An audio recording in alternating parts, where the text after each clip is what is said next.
نون league کے London والے رہنما ناصر بٹ نے کہا تھا فیض حمید گرفتار کر لیا گیا ہے، جبکہ نون لیگ کے قریب سمجھے جانے والے ایک نئے صحافی ناصر تور یا اسد تور نامی شخص نے بھی اس بات کا اقرار کیا تھا کہ فیض حمید کو گرفتار کر لیا گیا ہے۔ اب حقیقت سامنے آ گئی ہے۔ یہ خبر اس وقت جھوٹی ثابت ہوئی جب جنرل فیض حمید خود سامنے اچانک آ گئے۔ ان کی کچھ تصاویر سامنے آئی ہیں، آپ دیکھ سکتے ہیں۔ کہا جا رہا ہے یہ تصاویر ایک شادی کی تقریب کی ہے۔ جنرل فیض حمید تنظیم الاخوان حضرت مولانا عبد القدیر آوان کے بیٹے شہید اللہ آوان کی تقریب ولیمہ میں شریک تھے۔ کچھ روز قبل یہ خبر چلوائی گئی تھی کہ فیض حمید کو گرفتار کر لیا گیا ہے اور وہ گھر پر نظر بند ہے۔ یہ خبر چند صحافیوں سمیت نون لیگی رہنما ناصر بٹ نے پھیلائی تھی، جن کا دعویٰ تھا پی ٹی آئی کے سہولت کار جنرل ریٹائرڈ فیض حمید کو ہاؤس اریسٹ کر لیا گیا۔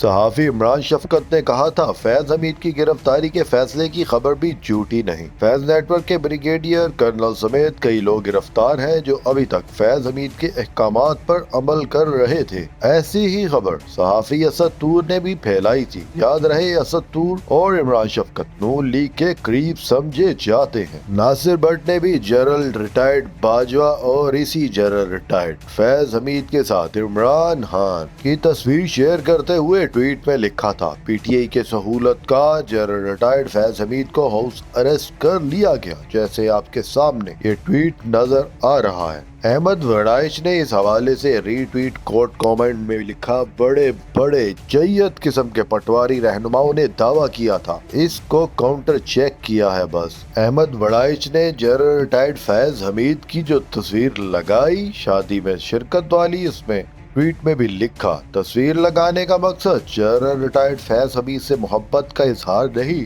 صرف یہ بتانا مقصود تھا کہ پٹواریوں کو چے بنایا جا رہا ہے اور خوشی سے مسلسل بن رہے ہیں۔ اختر آوان نے تصویر کے اوپر لکھا، کل ایک سیاسی جماعت کے لوگوں نے سوشل میڈیا پر ناچ کر گھنگرو توڑ دیے تھے کہ سابق T G I S I فیض حمید کو گھر میں نظر بند کر دیا گیا، مگر یہ ان کی کل کی چکوال میں ایک شادی میں شرکت کی تصویر ہے۔